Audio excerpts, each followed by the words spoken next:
This is the OXE 200 horsepower diesel outboard engine. It's the world's first 200 horsepower diesel outboard, and what's particularly unusual about it is how they've actually created it. So rather than a conventional outboard engine, which is saltwater cooled, this is more like an inboard diesel engine attached to an outdrive leg. So it's completely freshwater cooled, just like the base engine, which is a General Motors 2-litre turbocharged 200 horsepower engine, 4 cylinders. So here is the marinization of it. This is the heat exchanger. So this is where the salt water comes in and cools the fresh water, which is what's circulating around the engine itself. And if we come around the front of the engine, you can see that just like a conventional stern drive diesel engine, you have got the raw water filter there, so if anything gets blocked in it, it's very easy to access.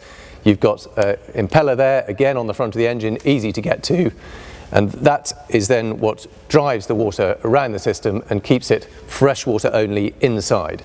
The other really clever thing about this is how the actual drive is taken from the engine down the leg. So again, most outboard engines, the engine is mounted vertically. This keeps it horizontal, and in order to get the power down through the leg, rather than having a complicated set of gears, it has a belt drive mechanism. So this is the primary belt. It takes the power straight out of here, down to the upper belt, which takes it into the leg itself, where there is a large carbon fibre belt taking it down to the actual propeller shaft here. So there's no complex gear systems down here, which means that this can stay very, very slim, keeping the drag down and making the most of the available power. This is what enables them to keep the leg so thin. This is the carbon fibre belt. You can see the teeth there. Some people don't like the idea of a belt drive, but I've had one on a motorcycle and it's incredibly effective. In fact, they've been running these engines now for 4 years and they've never yet had a belt go. So it keeps it very thin for less drag. It's very quiet, very reliable, and can cope with the torque of a diesel engine. The engine we've been looking at here has already spent 2 years on a boat and covered 600 hours. But if you come across and have a look at a brand new engine, you can see another significant feature. So because diesel engines produce a great deal more torque than a petrol engine, you first got that carbon fibre belt to deal with it, and then you need a really big propeller with maximum surface area so that you can make the most of the torque. This engine produces 415 Newton meters at just 2,800 RPM. So it tops out at 4,000 RPM, whereas a modern petrol will probably do more like 5,000 or 6,000 RPM. So it's all about maximising the torque, getting that power into the water, which again gives both the acceleration and, crucially, the fuel efficiency you're looking for. The boat we're using today is a ballistic 7.8 metre rib. It's approximately 2 tonnes all up with the diesel on board, and then there's the engine itself, which is 350 kilograms. And I just wanted to show you here just how narrow and slender that leg is. You can see it's quite chunky where the actual engine itself is, but because of that belt drive, you've got this very narrow leg. So if we can just lower it, get it in the water. The engine is currently cold, so this is going to be a cold startup, and you'll get some idea of what it sounds like on startup.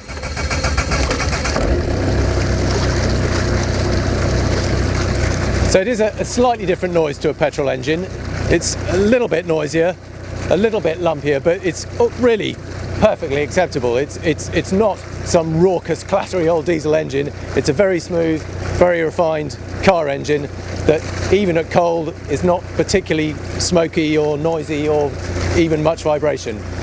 I can just about feel it, but really it's no worse than most car engines on startup. One of the points they like to make at OXE is that the most extraordinary thing about the engine is just how ordinary it is. And I can see what they're talking about. It feels and operates just like a conventional petrol outboard, where at idle now And you can probably hear it's a little bit lumpier. It's not quite as quiet and silent as a really smooth, creamy V6. But having said that, I'm talking at a perfectly normal volume here, and it's not intrusive at all. It chunters away a little bit, and then you've got a C-start gear throttle. All works just as normal. Just pop it into gear, it's nice and smooth. Sounds a little bit busier at idle. It idles a little bit quicker. But then once you start to put the power on, it gets gradually smoother. We're now at about 1500 RPM, and then around 2000, that's when the turbo kicks in. So when I give it a little bit of a nudge, it gets a little bit boomy. You can hear the turbo coming on screen, and then we're up and running.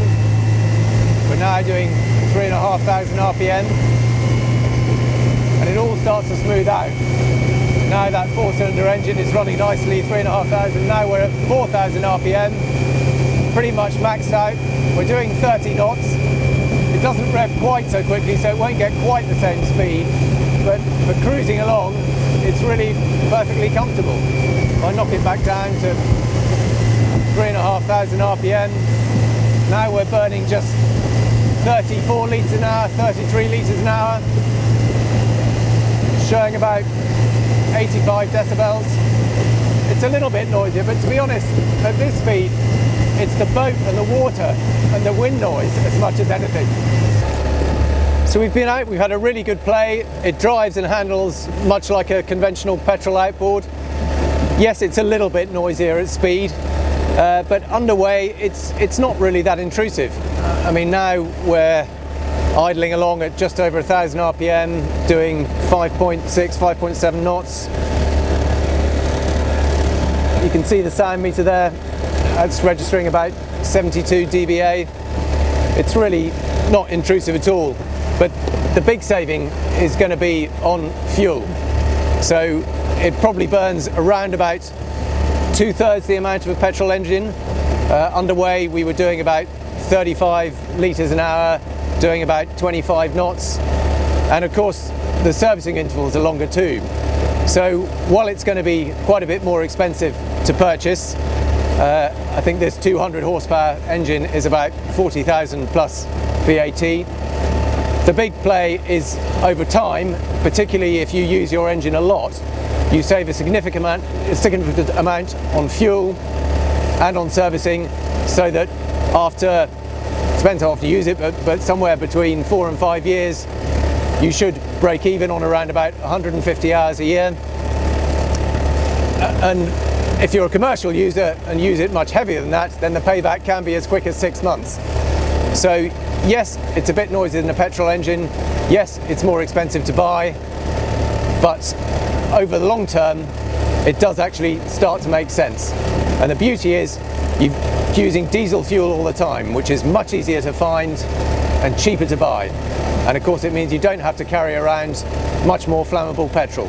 So particularly if you're using it as a support tender or somewhere where it's hard to get hold of petrol, it starts to make really good sense. But as a day-to-day boat, it's just like any other outboard, a little bit noisier, but other than that, it performs and feels much like a petrol outboard.